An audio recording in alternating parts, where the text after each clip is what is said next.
Today, I'd like to talk about a topic that many people struggle with: death. More specifically, the Tao's perspective on death.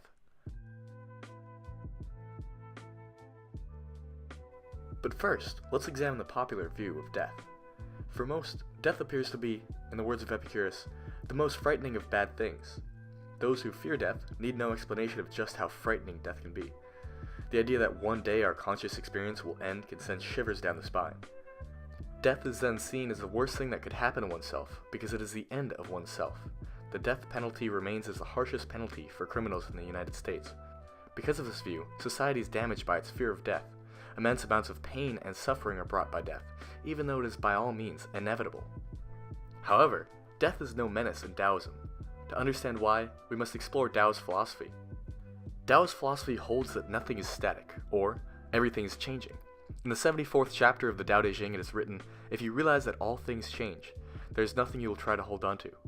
The nature of all things is to constantly undergo natural transformations, which are never final or permanent, but rather, they are just the alternations of complementary energies, or yin and yang. It is natural for the day to transform into the night, but the night cannot exist without being contrasted with the day, just as the day cannot exist without the night. From this, it appears that night and day, yin and yang, cannot exist separately, but rather exist as two parts of the whole. The second chapter of the Dao de Jing explains this interdependence, stating, "When everyone in the world sees beauty, then ugly exists. When everyone sees good, then bad exists. Therefore, what is and what is not create each other. Difficult and easy complement each other. Tall and short shape each other. High and low rest on each other. Voice and tone blend with each other. First and last follow each other. So the sage acts by doing nothing, teaches without speaking, attends all things without making claim on them, works for them without making them dependent, demands no honor for his deed. Because he demands no honor, he will never be dishonored." When applied to death, it becomes apparent that death is simply another natural transformation. In this way, death and life are yin and yang. While things may transform between them, what once had life has it no longer, and what didn't have life gains it. They are both necessary parts of the unified whole. Or, as it's said in the second chapter of the Dao de Jing, what is and what is not create each other. Existence creates non-existence, and non-existence creates existence. Life cannot exist without death, and death cannot exist without life. Just as dead organisms make great compost, or how death frees room for new life, as the earth could not sustain the total population of all humans that have existed. Upon seeing through this duality, life becomes death, and death becomes life. Therefore, the attitudes one takes towards death are the same as the attitudes one takes towards life.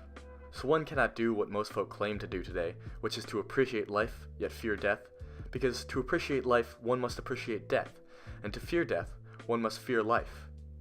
The Taoist attitude towards death can be seen in the Zhuangzi. In the third chapter of the Zhuangzi, the story of Lao Tzu's funeral is told. When Lao Tzu died, Ching went to the funeral. He uttered 3 yells and departed. A disciple asked him, "Were you not our master's friend?" "I was," replied Ching.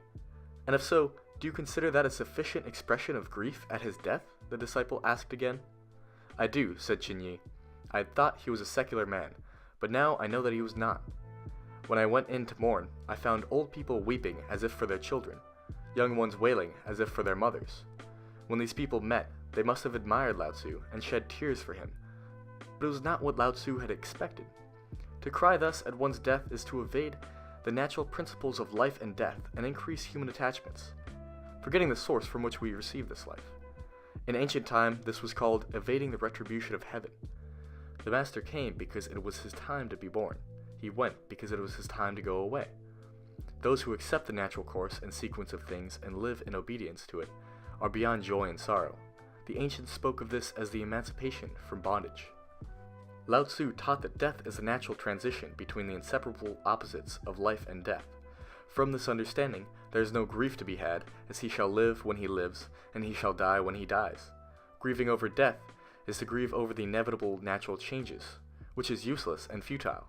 Fighting the way things are will only cause unnecessary pain, which is why the acceptance of death can be described as the emancipation from bondage. Another story on death in the Zhuangzi comes in the 18th chapter, known as Drumming on a Tub and Singing, which tells how Zhuangzi reacted to the death of his wife. Zhuangzi's wife died. When Huizi went to convey his condolences, he found Zhuangzi sitting with his legs sprawled out, pounding on a tub and singing. "You lived with her. She brought up your children and grew old," said Huizi. "It should be enough simply not to weep at her death, but pounding on a tub and singing. This is going too far, isn't it?" Zhuangzi said, "You're wrong. When she first died, do you think I didn't grieve like anyone else? But I looked back to her beginning and the time before she was born, not only the time before she was born, but the time before she had a body, not only the time before she had a body, but the time before she had a spirit. In the midst of the jumble of wonder and mystery, a change took place, and she had a spirit. Another change, and she had a body. Another change, and she was born. Now there's been another change, and she's dead. It's just like the progression of the 4 seasons: spring, summer, fall, winter. Now she's going to lie down peacefully in a vast room. If I were to follow after her, bawling and sobbing, it would show that I don't understand anything about fate. So I stopped." Once again, Zhuangzi expresses how those that weep over death are experiencing unnecessary suffering over the natural transition of life to death. When one views it as just another natural transition, like the progression of the 4 seasons, it is no longer so frightening, and can even be celebrated like birth. By ridding oneself of the fear of death, new doors open. As Zhuangzi described it, doing so is emancipation from bondage. Seeing death as yet another transformation rather than a disappearance removes fear of death, and with it, the fear of living. Without a fear of death, we become free to live. Death becomes neither something to fear nor something to seek. Instead, death simply happens, and it is of no concern to us. Lao Tzu wrote of those who are no longer concerned with death. In the 50th chapter of the Dao de Jing it is written, "I have heard that the one who knows how to live can wander through the land without encountering the rhinoceros or the tiger. He passes the battlefield without being struck by weapons. In him, the rhinoceros finds no opening for its horn. The tiger finds no opening for its claws. The soldiers find no opening for their blades. Why is that so? Death has no place in him." Those who are unconcerned with death do not become targets. They put up no fight, and so are not fought with. After all, killing only has power on those who are afraid to die, so by removing the fear of death, one removes all openings. And to kill someone who accepts death is to do nothing. Thank you so much for watching the video. Let me know your opinion, anything I missed, or what I could have done better in the comments below. And until next time.